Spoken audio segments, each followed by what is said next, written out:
Olá pessoal, tudo bem? Aqui é o Thiago e eu estou gravando este vídeo para trazer o episódio 2 do quadro Por Sua Conta e Risco. Confesso que eu fiquei bastante surpreso com a repercussão que teve o vídeo sobre o episódio 1, que são dicas de filmes que estão disponíveis aí no serviço de streaming aqui no Brasil, mas que eu não gostei tanto assim, mas que eu, como eu comentei no primeiro vídeo, eu considero que essas experiências, esses filmes que acabam não caindo tanto no gosto popular, são filmes que também ajudam a construir o nosso senso crítico, a consolidar a nossa identidade, cinematográfica, né. E sempre nesses filmes que acabam não sendo tão unânimes, né, a gente sempre acaba extraindo alguma coisa de positivo, né. E aí estou eu aqui gravando mais uma vez, né, esse episódio número 2 do quadro Por Sua Conta e Risco. Vamos lá? O primeiro filme que eu gostaria de indicar, dentro desse quadro Por Sua Conta e Risco, é Shazam! Fúria dos Deuses, que está disponível no serviço de streaming da HBO Max. Eu me lembro que quando eu comentei aqui no canal a respeito do filme O Homem-Formiga e a Vespa Quantumania, eu tinha ficado um pouco decepcionado com a falta de humor que tinha no filme, que sempre foi uma característica presente nos filmes do Formiga, e que sempre muito presente nos filmes da Marvel, mas eu confesso que depois que eu assisti Shazam! Fúria dos Deuses, eu fiquei um pouco arrependido desse meu comentário, porque quando o filme Shazam! Foi lançado em 2019, ele se propôs a ser este filme de comédia, explorando um personagem, que fazia parte do universo da DC, né, que resultou em um filme bastante divertido. Só que essa continuação, lançada agora em 2023, é uma produção que tenta ser tão engraçada, mas tão engraçada, mas tão engraçada, que acaba não tendo graça nenhuma. O diretor David Sandberg, ele volta à cadeira de direção e o Zachary Levi, ele retoma o posto de Shazam, né, nesta continuação, que traz as filhas do deus Atlas como sendo as vilãs genéricas da vez, que querem dominar a Terra, mais especificamente a cidade da Filadélfia, né, elas têm o interesse aí de transformar, a Terra no seu quintal aí para eles tocarem o terror, e enquanto isso, o Shazam ele precisa enfrentar os problemas dele de juventude ao lado dos irmãos adotivos dele, que também foram alçados à condição de super-herói, por conta aí do final do primeiro filme, e ao mesmo tempo eles precisam lidar com as responsabilidades, que estão, envolvidas a partir do momento que eles adotaram, superpoderes, né. E eles acabam não tendo aí muita competência, eles acabam não tendo muito sucesso nessa missão de serem super-heróis, tanto é que eles acabam sendo conhecidos como os fiascos da Filadélfia. Essa proposta de explorar a imaturidade juvenil dentro de um universo de super-herói é uma ideia muito bacana e já rendeu um filme, muito positivo, né, um filme que foi bastante agradável, que se tratou do primeiro Shazam! De 2019, né. Essa continuação acaba apostando nas mesmas ideias, nos mesmos conceitos, que já foram vistos no primeiro filme.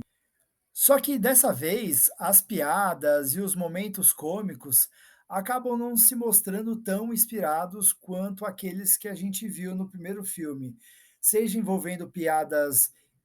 em torno de magos, oftalmologistas, unicórnios, nenhuma das piadas acabam se revelando muito inspiradas, até mesmo quando os próprios pais dos personagens acabam descobrindo que eles têm superpoderes, todo o potencial cômico,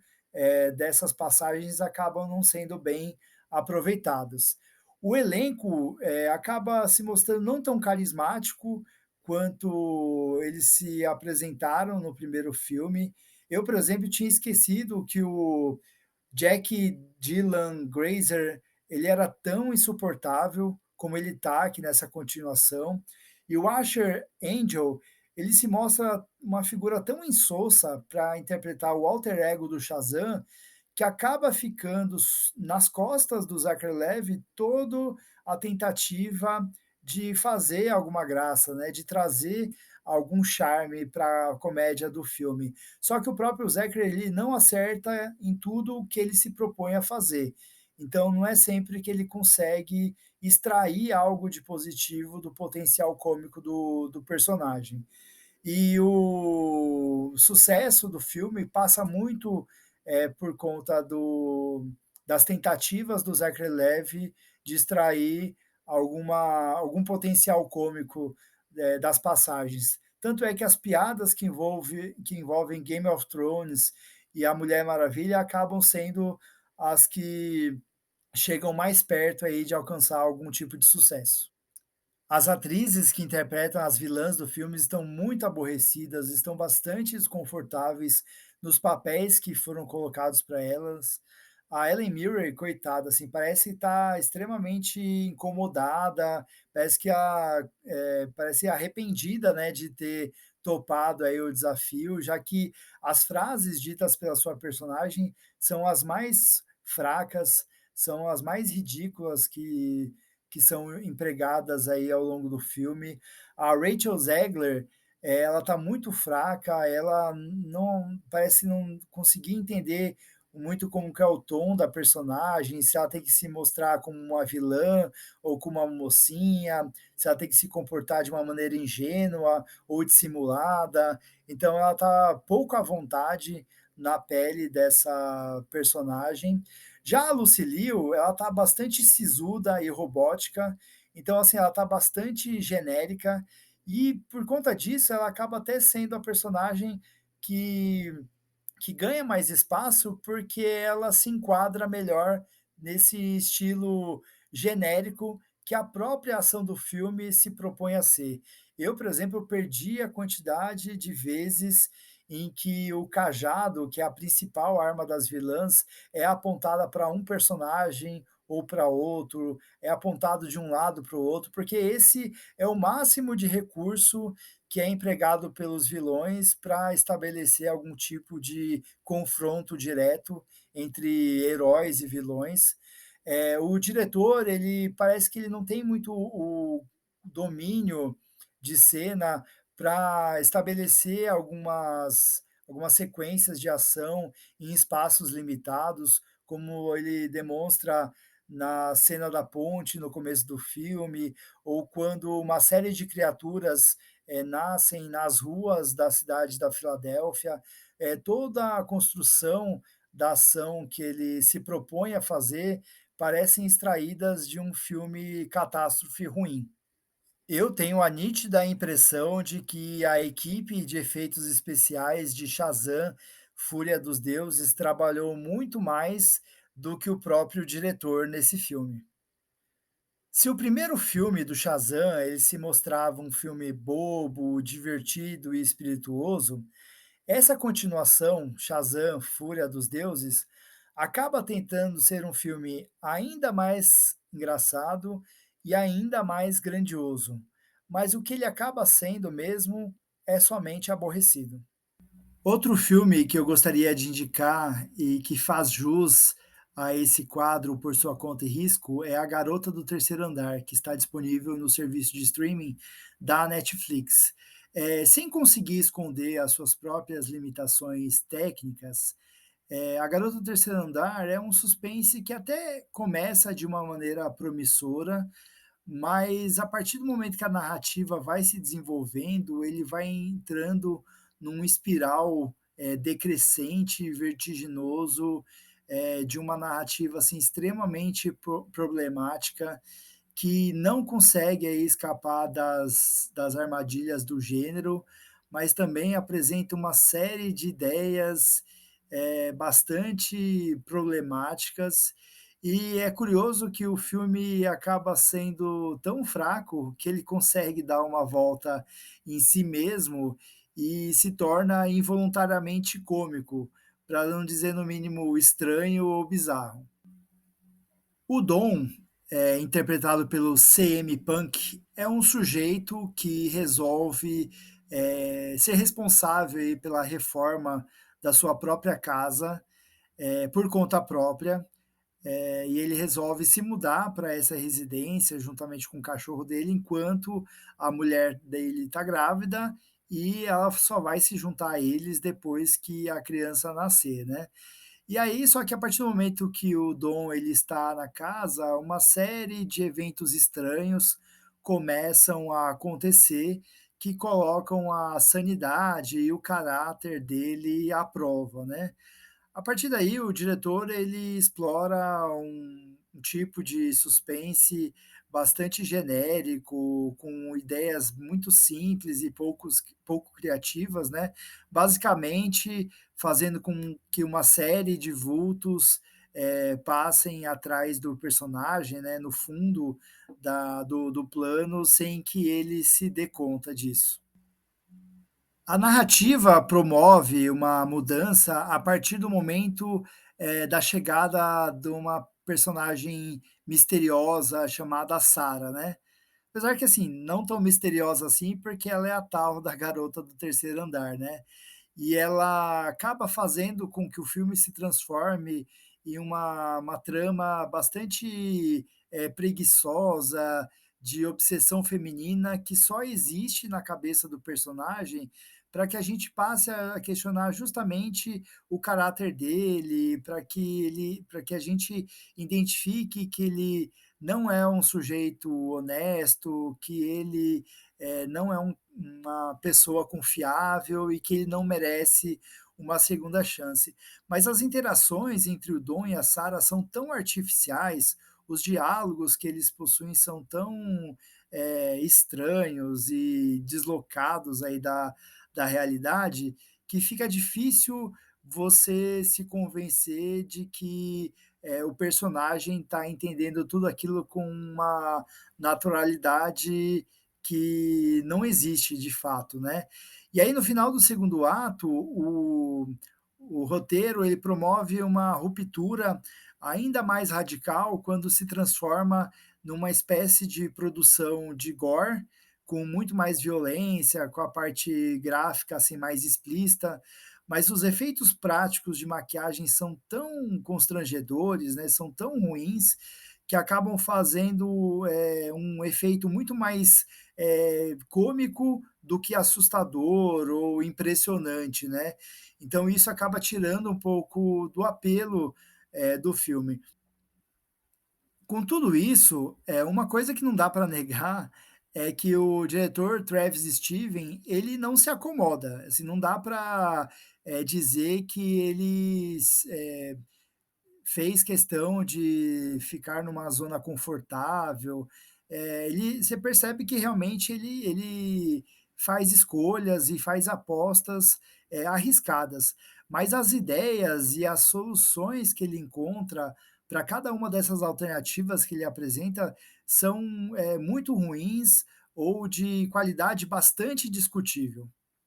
O filme é povoado de atuações ruins, mas o trabalho de atuação desse cidadão semi-punk é desastroso, assim. A maneira como ele interpreta, as escolhas que ele faz de trejeitos e expressões, elas são tão caricatas que reforçam, as próprias limitações que o ator, não faz questão nenhuma de esconder, né. E o próprio diretor e o roteiro também não ajudam muito, porque eles acabam construindo diálogos bastante engessados, em planos e contraplanos, que atrapalha muito a fluidez, das atuações e, por conta disso,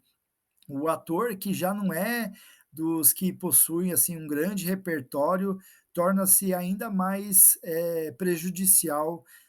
para o apelo do personagem dele, né. A atriz, melhor, assim, entre aspas, é a atriz que interpreta a esposa dele, a Christy Kelly Dunn. Quando a personagem passa a tomar conta da narrativa, a gente fica com uma expectativa de que ela é uma personagem mais sensata e que a trama vai assumir um contorno mais feminista, mas a partir desse momento parece que a preocupação da trama é tentar justificar uma moral cristã e moralista, mas logo em seguida ele já subverte todas essas considerações, e aí pega as motivações das personagens, tanto humanas quanto fantasmagóricas, e bate tudo no mesmo liquidificador. E aí mostra assim o quanto que o roteiro e a direção não fazem o menor sentido de qual é o direcionamento que ele quer dar para o filme, o que mostra, que fica muito claro pelo final, porque o final, se em um determinado momento ele parece previsível, justamente por conta dessas sugestões que foram apresentadas, posteriormente, ele acaba invalidando tudo isso, né, então ele se mostra incoerente dentro da própria narrativa que o filme se propôs, né, ou seja, uma bagunça. Dessa forma, A Garota do Terceiro Andar acaba se apresentando um filme de suspense, assim, bastante equivocado, que nessa tentativa dele de escapar dos clichês, acaba, explorando, uma série de escolhas bastante ruins, e isso faz com que o filme acabe não se tornando esquecível, justamente pelo fato de que ele se mostra, no final das contas,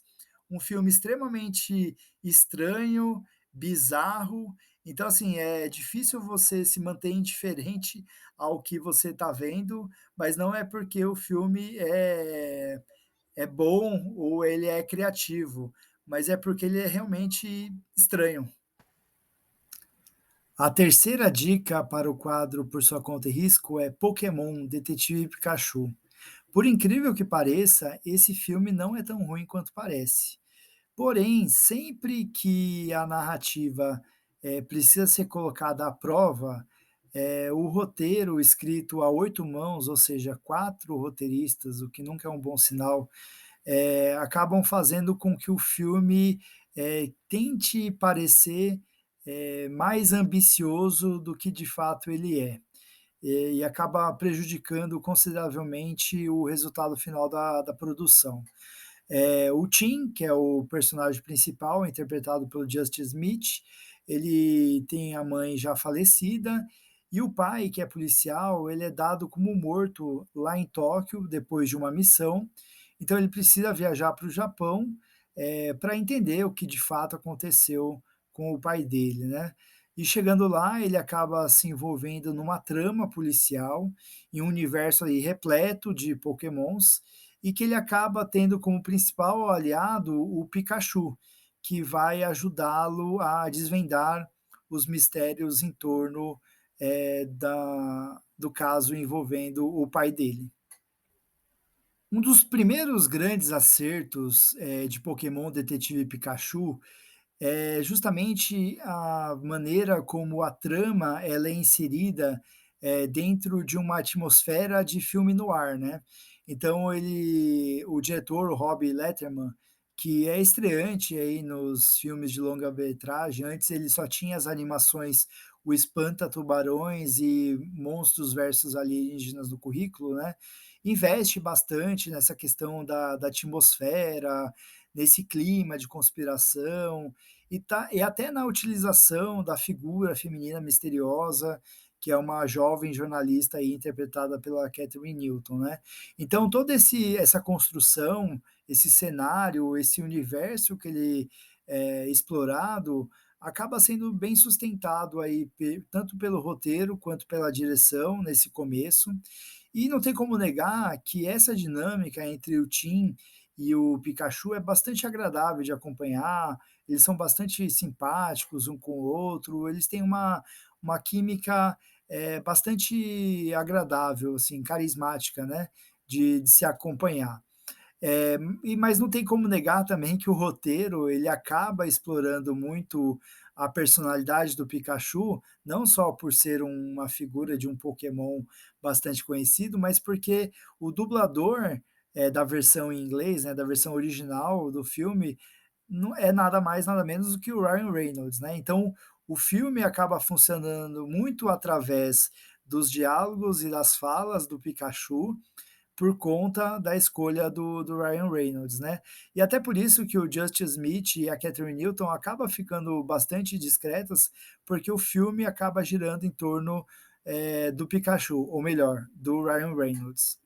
Embora o filme conte aí com essa primeira hora bastante divertida e criativa, à medida que o roteiro ele vai sentindo a necessidade de se aprofundar cada vez mais nessa trama policial, é a partir daí que o filme começa a apresentar todos os seus defeitos e as suas imperfeições, principalmente por se sustentar através de elementos de roteiro bastante preguiçosos, como a utilização da amnésia e do flashback parcial, né. Então, o filme ele possui um flashback principal, que ele é explorado, num determinado momento até um certo ponto, para que ele seja novamente mostrado com alguns minutos a mais na metade, e lá para o final é que ele vai ser mostrado na íntegra, o que acaba sendo uma desculpa, apenas para prolongar o tempo de duração do filme. Então esses artifícios acabam até mesmo enfraquecendo os personagens, como o do empresário vivido pelo Bill Nye, e até mesmo o Mewtwo, que é um Pokémon que deveria ter um apelo de um anti-herói, ele acaba sendo enfraquecido justamente por conta desse roteiro preguiçoso. Então, o Pokémon Detetive Pikachu acaba perdendo um pouco dessa magia infanto-juvenil já da metade para o fim do filme, né. O diretor, o Rob Letterman, ele não consegue, fazer com que o filme ele se torne dinâmico e empolgante pela sequência de ação. As sequências são muito apoiadas aí pelos efeitos especiais. O clímax do filme ele é bem ruinzinho, ele não consegue, capturar toda a essência do que se pretendia em termos aí de resolução da trama, e a decepção acaba sendo justamente essa, né, de que os responsáveis até conseguiram construir um universo, assim, razoavelmente interessante e criativo no começo, eles sabem estabelecer muito bem essa premissa, mas sempre que existe a necessidade da narrativa de apostar, fazer uma aposta maior, ele mostra que ele não tinha nada para oferecer, né, então, acaba sendo uma experiência bastante superficial. A minha quarta e última dica deste vídeo, por sua conta e risco, é o documentário Anna Nicole Smith, Vocês Não Me Conhecem, que está disponível no serviço de streaming da Netflix. Para quem não sabe, né, ou para quem não conhece, a Anna Nicole Smith foi uma atriz e modelo, que fez um relativo sucesso no final da década de 80, início da década de 90, mas que ela acabou, na verdade, sendo muito mais conhecida aí por conta aí dos escândalos envolvendo o seu nome do que propriamente aí pelo seu talento, né. Esse documentário, ele dirigido pela Ursula Macfarlane, ela tenta estabelecer aí uma espécie de conto de fadas, em que a trajetória da Anna Nicole Smith abraça a questão aí do sonho americano, até ele se transformar aí num drama trágico de uma mulher que está sendo, perseguida aí pela mídia norte-americana e pela justiça, até que a diretora ela propõe uma reviravolta, vamos dizer assim, nos minutos finais, que faz com que o espectador tenha que acompanhar os eventos aí sob uma perspectiva diferente. Eu não sei até que ponto a diretora, a Úrsula, ela é totalmente justa e honesta ao fazer essa mudança, assim, no tom, da história que estava sendo apresentada até então, né. Mas foi uma escolha narrativa que ela fez, mas acredito que isso gera muito mais, questionamentos do que faz com que, o painel, o quadro geral sobre a personalidade, sobre a figura aí sedutora e autodestrutiva da Anna Nicole Smith, assim, tenho minhas dúvidas se foi a melhor alternativa para abordar essa história, assim, tão que tem contornos, assim, tão trágicos e tristes. O nome de batismo da Anna Nicole Smith é Vicky. Ela era uma jovem americana que morava no interior lá de uma cidadezinha do Texas, que desde cedo já apresentava sinais assim de grandeza, mas que ela tinha uma realidade que não lhe dava grandes perspectivas aí de crescimento, né? Depois que ela casou ainda jovem e aí teve um primeiro filho, ela decidiu, partir dessa cidade, né, sair dessa cidade juntamente com o filho pequeno para buscar uma vida com maiores perspectivas na Califórnia. Ela acaba, trabalhando aí numa boate de striptease, só que aos 26 anos ela acaba conhecendo um bilionário chamado J. Howard Marshall II, então com 89 anos, e esse encontro vai fazer com que a sua vida se transforme drasticamente, né. Ele não apenas tira ela dessa vida, como a pede em casamento e passa a financiar os trabalhos dela de modelo e de atriz, até que ela se torna mundialmente conhecida aí como uma das principais coelhinhas da Playboy norte-americana. O documentário carrega nas tintas para explorar um pouco da infância e da juventude da Anna Nicole Smith, né. Ela relata que ela foi vítima de uma série de abusos e de violência, especialmente por conta da relação que ela tinha com a mãe dela, que era uma relação bastante fria e distante, e ela procura explorar que essa relação de casamento da Ana com o Howard, não era apenas uma relação de interesse, né.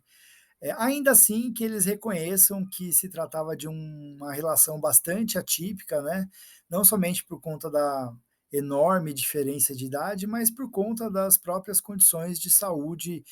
física e clínica do bilionário, né.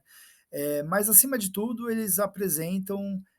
a Ana como uma mãe que é capaz de fazer de tudo para garantir uma vida melhor para o filho, para fazer com que ele tenha uma infância melhor que o dela e tenha um futuro mais garantido que o dela, né. Então, nessa parte, dentro dessa visão, assim,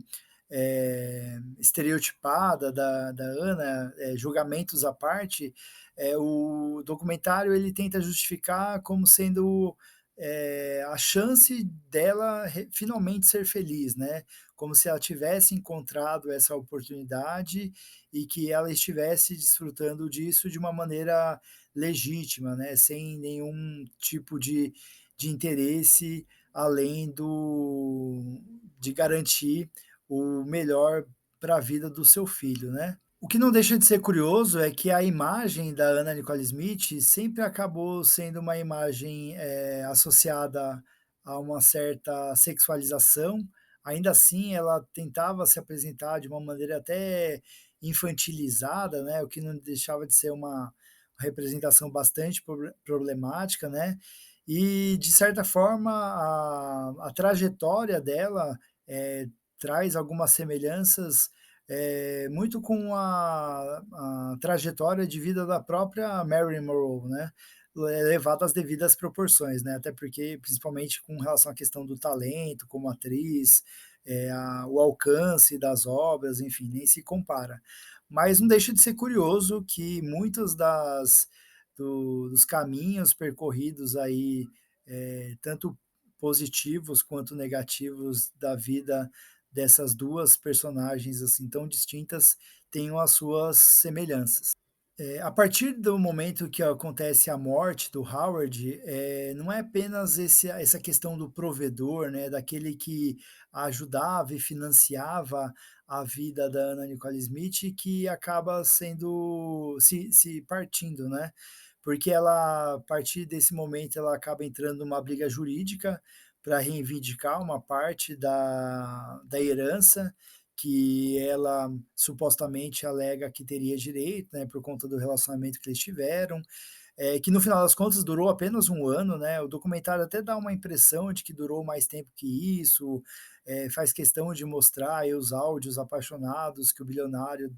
mandava para a atriz e modelo, mas ela acaba se tornando uma personagem, uma celebridade muito mais conhecida pelos escândalos do que propriamente pelos trabalhos que ela passa a realizar, né. O Inclusive quando ela se propõe a fazer um reality show, da vida dela, e isso acaba prejudicando muito mais a imagem dela do que contribuindo, pra uma mudança aí na imagem que as pessoas tinham sobre ela, né. O vício que ela tinha em drogas, em medicamentos, acaba se tornando muito mais frequente aí, se tornando notícias nos principais jornais aí dos Estados Unidos. Ela acaba tendo que lidar com um tipo de situação de paternidade contestada com relação ao seu segundo filho, né, uma menina, e até mesmo um casamento que ela teve com um advogado, que passou a lidar com os interesses aí da sua carreira e que para muitos era um sujeito bastante interesseiro. Então, assim, o conto de fadas acabou se transformando aí num verdadeiro pesadelo, sendo acompanhado diariamente aí por paparazzis e tabloides. Só que isso acabou não prejudicando somente ela, mas principalmente as pessoas pelas quais ela julgou, eh eh, prestar ajuda e amor incondicional, né. E no final das contas, o desfecho do documentário e da própria vida da Anna Nicole Smith, ele acaba sendo bastante triste e trágico. E esse subtítulo, né, "Vocês não me conhecem", seja de maneira intencional ou não, ele acaba permanecendo intacto, né, porque por mais que a diretora do documentário, a Ursula Macfarlane, ela tenta abordar aí todos esses aspectos da vida, ele acaba, fazendo com que essa abordagem seja discutível, né, a partir do momento que nos minutos finais ela traz depoimentos de familiares que até então não tinham aparecido no documentário, reforça algumas palavras de uma amiga e antiga namorada que ela teve, que foi uma presença mais recorrente dentro do documentário, para fazer com que a gente tenha a impressão de que muitas dos aspectos que foram apresentados na narrativa da Nicole Smith, foram baseadas em mentiras, em farsas, em enganações, e como eu comentei no início, né, eu não sei até que ponto isso faz com que o julgamento que seja dado pra Anna Nicole Smith seja de fato justo, né. Não estou dizendo aqui que também que a Ana barra Vicky seja totalmente uma vítima, né, mas é um pouco injusto você ver que talvez o documentário, insinue que tudo isso que acabou acontecendo com ela foi algo que a própria Ana catalisou para ela, né, um pouco daquela máxima de que ela colheu o que plantou, como se ela tivesse ao longo da vida dela inteira procurado justamente tudo isso que ela teve, né. Então, se de fato antes do documentário a gente não conhecia quem era Anna Nicole Smith, depois do documentário a gente continua com a mesma impressão. Bom, agora é com vocês. Vocês já assistiram alguns desses filmes?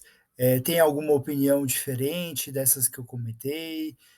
Fiquem à vontade para usar o campo dos comentários. Se você não for inscrito no canal, se inscreva e eu espero que possamos nos ver mais uma vez no próximo vídeo. Tchau, tchau.